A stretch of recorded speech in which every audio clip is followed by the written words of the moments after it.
Hello, this is Congressman Hakeem Jeffries, House Democratic Leader. It's a high honor and a distinct privilege to have an opportunity to address all of you, thought leaders and election practitioners, to discuss the state of our democracy, to innovate for the public good, and to help the research and development effort that will strengthen our republic. Our mission is clear: defend our democracy.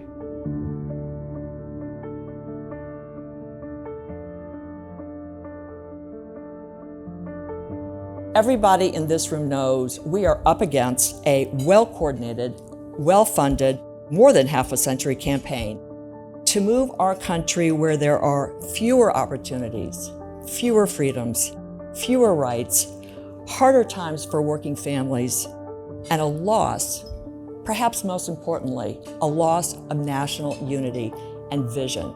I don't even think we in this room who understand this better than most out there understand how close we are and how big the threat to the democracy is.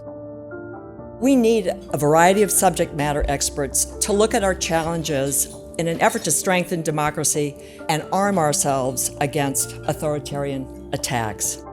This summit and your efforts will kickstart a bold new project to create fundamental change with disruptive strategies and innovations. Change that is only able to be accomplished with long-term thinking, a long-term vision, and long-term investments.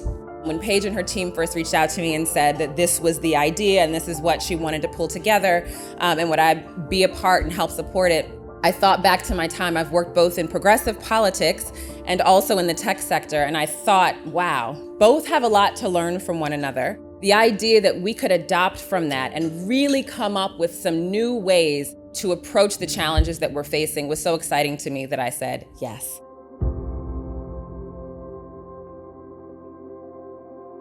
I'm going to address three topics. One is the key emotions that will mobilize your audience. The second is message framing. And the third, I'll talk a little bit about the mobilization journey.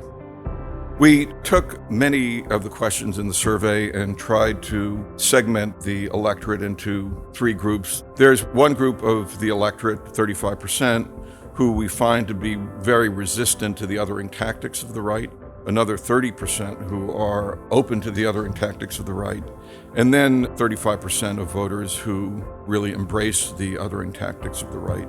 It's clear, from those results that the othering tactics of the right kind of demand a response, and we need to take them very, very seriously. We have much more work to do. We definitely want to start to look in a more serious way about people seeing the othering messages up against the responses at the same time and see how they work against one another. Innovating for the public good seeks to understand, engineer, and apply new approaches and tools to confront and reverse the underlying dynamics that are weakening our democracy. Our efforts are designed to be based on rigorous research and methodologies that use elements of the private sector models. We should look at our work through the lens of our very own domestic Marshall Recovery Plan, a plan that consists of ideas, new strategies and tactics to defend and reinvigorate American democracy and small d democratic institutions.